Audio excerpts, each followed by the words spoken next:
한 2020년 2월 코로나라는 게 이제 터진다 쯤에 주식을 하려고 이제 기웃거리기 시작했고, 왜냐면 그때 어느 정도 직접 좀 벌어 놓은 돈이 있었어요. 막 학생 신분에서 번 돈이라 그렇게 막 많은 단위는 아니었지만 이제 투자를 그래도 할 수 있는 돈이 있었어요.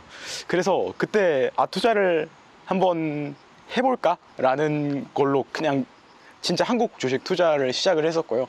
그 이후에는 이제 당연히 제가 코딩을 다들 이렇게 아마 퀀트 트레이딩에 입문을 하셨다가 대부분은 이제 그만두시고 이제 일부는 계속 많이 가시는 것 같은데, 내가 코딩도 할 수 있고 데이터도 어느 정도 다룰 수 있고 그러면 그냥 퀀트 트레이딩 해보면 되겠네 라고 생각을 해서 2020년 한 중순에서 말부터 좀 퀀트 트레이딩 하는 건 시작을 했던 것 같아요. 저는 이제 처음부터 퀀트를 해야지라고 하고 주식 투자를 시작한 건 아니고요. 그냥 투자를 시작을 했었어요. 어쩌다 보니까 이제 돈이 있고 주식 얘기를 다들 하니까 그러면 뭐 일찍 한번 경험을 해봐서 나쁠 건 없겠다 싶어서 이제 시작을 하게 됐었습니다.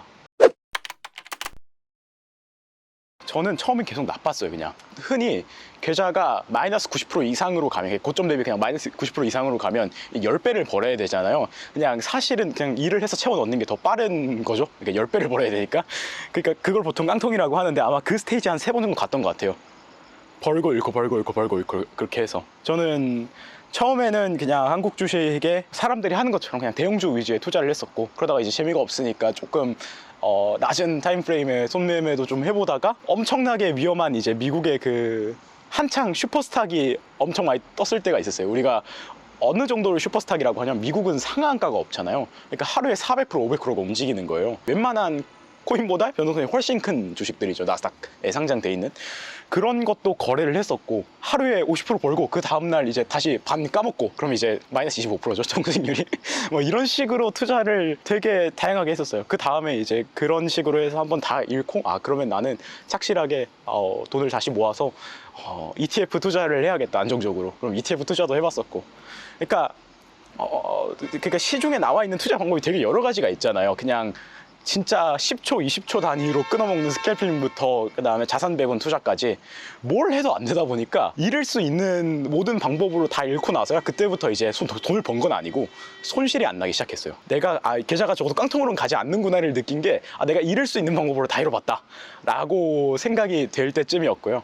그 이후에 이제 잠깐 또 장이 괜찮았을 때, 아마 21년 초였나 그랬을 거예요. 21년 초 중순 그때쯤 이제 저는 좀 코딩도 하고 그랬었지만, 그때 거의 이제 일상이 무슨 주식 전업 투자자처럼 잠깐 살았었어요. 진짜 미쳐가지고 한국 주식, 미국 주식 그 코인 다 합쳐가지고 호가창만 하루에 한 10시간씩 봤던 것 같아요. 왜냐하면 이제 한국 주식은 학교 가는 시간에 있고, 학교 마치면 또 미국 주식장이 있고, 또 나머지 시간에 또 코인장이 있잖아요. 그렇게 호가창을 계속 봤어요. 그냥 계속 트레이딩하고, 그러다가 이제 깡통도 차보고, 되게 단기간에 수익을 많이 내본 건 한 4, 5개월 만에 금액가 중 수익률 기준으로 한 300%, 400%를 냈고, 그때 이제 월별 기준으로 그래도 실전 투자 대회에서 입상까지는 아니고 한 상위 1% 정도까지 찍어봤었고요. 돈을 조금 추가로 투입하고 낸 수익률이라 그때 지금까지 낸 주식 손실을 다 면징을 하고 이제 영원히 됐어요. 딱 손익이,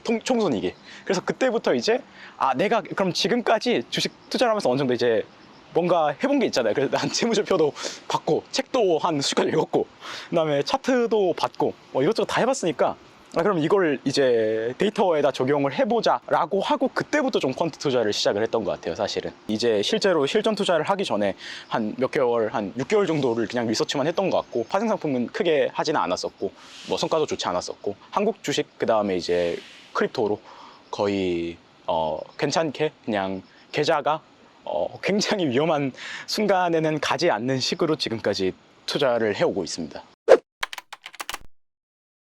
제가 그냥 되게 좋아하는 철학은 추세추종이라는 철학이에요. 추세추종이라기보다 저는 비대칭적 레버리지라는 말을 되게 좋아해요. 제가 트레이딩 하면서 제일 존경하는 트레이더, 그 레리 하이트 씨가 쓴 책에도 나오는 내용인데, 결국에 내가 볼 수 있는 손실은 엄청나게 제한한 채로 이익이 무한대인 거래를 이제 수없이 많이 반복하면 내가 언젠가는 큰 수익을 낼 수 있다라는 거거든요. 예를 들어서 내가 어떤 주식에 투자를 할 때 손실을 딱 내 전체 계좌의 한 1% 정도로 제한을 하는 거죠. 예를 들어서 내가 한 얘는 20%까지 내려갈 수 있을 것 같아. 20% 밑으로 내려가면 내가 더 이상 감당할 수 없는 손실이니까, 감당할 수 없는 손실이고 내가 알지 못한 시나리오니까 그때부터 손절을 한다라고 하면은 그 종목에는 한 5%만 실는 거죠. 그래야 이제 마이너스 20% 곱하기 5% 해서 마이너스 1%가 되니까 최대 손실이.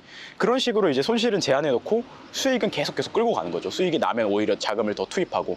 그런 식의 이제 추세 추종 투자를 기본적으로 이제 많이 하고 있고요. 왜냐하면 저는 투자에서 제일 중요한 거는 어떤 타이밍이나 로직이나 뭐 주식 종목을 선택하는 거 이런 것도 중요하겠지만 결국에 이제 자금 관리가 제일 중요하다고 생각을 하기 때문에 그런 이제 손익 구조 자체를 잘 맞추되 펀더멘탈 분석은 또 많이 하는 편입니다. 오히려 이제 추세 추종이면 되게 가격 분석 기반으로 접근하시는 분들이 많으신데 저는 오히려 이제 가격도 많이 보긴 보지만 그런 이제 내가 한번 계속 끌고 갈, 손실을 제한하면서 끌고 갈 어떤 포지션을 잡는 데는 되게 펀더멘탈한 이슈도 많이 보는 것 같아요. 그 정도가 뭐 철학이라고 할 수 있을 것 같습니다. 제 나이에 비해서는 많이 모은 편이 맞죠. 왜냐면 저는 이제 풀타임으로 일한 지도 한 1년 반이 됐고 투자도 계속 꾸준히 했으니까. 투자로만 돈을 모으신 건 어느 정도예요?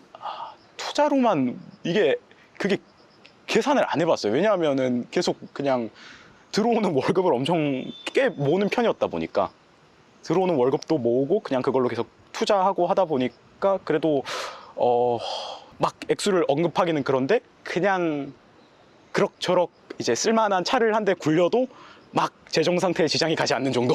부럽네요. 아닙니다. 막 좋은 차는 아니고 그냥 적당히 이제 차 한 대를 굴릴 수 있는 정도? 그리고 그냥 자취하면서 막 쪼들리지는 않을 정도. 그럼 제가 개인 사심으로 한 번 더 여쭤볼게요. 네. 사실은 그 코로나 시기를 거치면서 거의 전 국민한테 이렇게 주식에 대한 열풍이 불었잖아요. 네. 그때 그 주식의 흐름을 타시고 지금 되게 울고 계신 분들이 많으세요. 네. 저도 그 중에 한 명인데 이거를 사실은 정리를 해야 되는지 정리를 해야 끌고 가고 막 이렇게 해야 되는지 이런 거에 되게 궁금증이 좀 많거든요. 무서움이 좀 있거든요. 근데 저는 오히려 되게 뭔가 반대였던 게 저는 다들 그 코로나 때 뭔가를 홀딩해서 엄청나게 돈을 많이 버신 분들이 있잖아요. 저는 그때 별 이상한 트레이딩 하다가 많이 잃었거든요.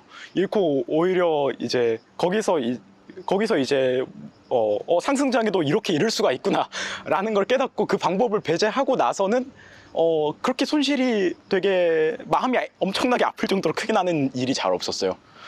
그래서 이제 결론은 만약에 정리를 해야 되냐 말아야 되냐를 제 투자 철학 안에서 보면 당연히 바로 자르는 게 맞습니다. 자르지 않으면 계속 그냥 경험상 손실은 커지는 것 같아요. 제가 또 그 추세 추종이나 이 비대칭적 레버리지 같은 철학들을 되게 좋아하면서 한 가지 이제 주식 시장에서 이제 믿고 있는 철학이 이거는 사실은 믿음의 영역이에요. 왜냐하면 주가가 진짜 랜덤하게 움직이냐 아니면 어떤 펀더멘탈이 항상 수렴하냐 아니면 가격이 이미 다 주가에 반영돼 있냐 이런 다양한 믿음들이 있는데 저는 주식은 기본적으로 그 되게 랜덤에 가까운 정규 분포를 따른다라고 보고요. 대신 따르지만 엄청나게 큰 손실이나 엄청나게 큰 수익이 오는 양극단의 테일이 하나 있다고 생각해요. 주식 가격 수익률을 분포로 표현해 보면 이걸 페테일 분포라고 하는데 결국에 그래서 안 좋은 것들은 계속 안 좋아지고 좋은 것들은 계속 좋아지는 것 같아요. 그래서 일단은 자르고 생각해 보는 게 맞지 않나.